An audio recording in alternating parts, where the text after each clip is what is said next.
These were not your ordinary tornadoes. They were EF4, EF5s. We had several EF3s. They progressed from early that morning all the way through that night. We didn't know where the next one was going to hit. And I could see the eastern wall of the storm. I couldn't see the western wall, so I knew it was huge. I couldn't outrun the storm, so I took a ride off of Highway 43. Then I get here radio contact because I've been trapped under trees and find out that, you know, the police department's been blown away and the town's been blown away. I didn't know where my family was at. We had left them at the police department in our shelter. I seen a roof come off the church. It was in the air, like somebody was levitating. Oh, man, I thought it was gonna come through the house. I ran to the bathroom and got in the tub, and I heard some things that is unspeakable. I declared a state of emergency. We activated our National Guard. I then asked the President for a declaration of emergency from the federal government. Me and my little girl and a coworker was on one side of the building, and when it hit, the building fell on top of us. My daughter, Kaylin, wasn't making a sound. We couldn't hear her, so I didn't know what has actually happened to her. Her birthday was that day. She was 1 that day.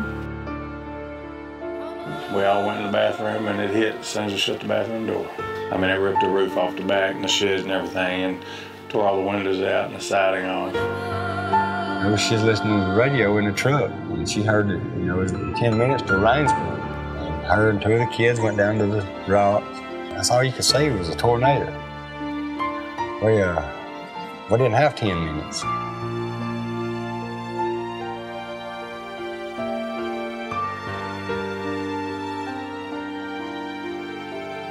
And there were 7 of us in the bathroom. You know, the kids were screaming and hollering, scared. And my wife was praying out loud as she could, and we were all just holding each other and waiting for it to pass. People said, how did you know what to do? Well, you don't know what to do. What you do is use your past experiences. I mean, I've run emergency rooms. I've taken care of people who are dying from cancer. All of that is part of my life experience. That's why it's kind of good to have somebody that's a little bit older as governor. Life experience is important, and you either care about people or you don't. Probably the most special moment that I can think of was when I was able to see my family. You know, my son at the time was 16 years of age. To know that he had took it upon himself to go out and start rescue efforts himself just made me proud. She had got out, and then we got my daughter out. We had went across the road to the bank and stayed and found out that we had lost our home and we had lost everything. And we get up and start coming out, and you know, that's when reality hit. My wife, she kind of went hysterical, and Sarah. I went to 30 counties, went to every county, every area that was hit. It was in Rainsville, and I went to the church, and all that was standing was just the slab of the church. But they were having worship on Sunday morning. All I could do was pray for them. That's what I did. There's a lot of unexpected people that's helped us. You wouldn't believe how many people were here.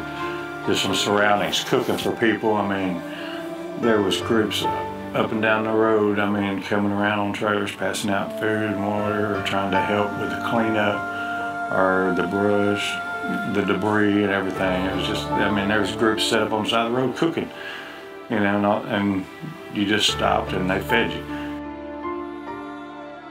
Neighbors taking care of neighbors. That's the thing. It was not something that I learned in this difficult time. I already knew that. See, it was an act of God that this house still here. And I survived the Tuscaloosa whirlwind.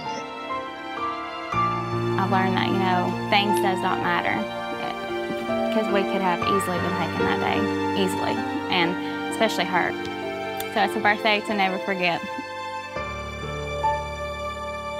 After the storm, people and family were like, won't you move to Texas? Or I said, no. We decided we wanted to just dig in deeper and grasp a hold of Hackleburg and call it home.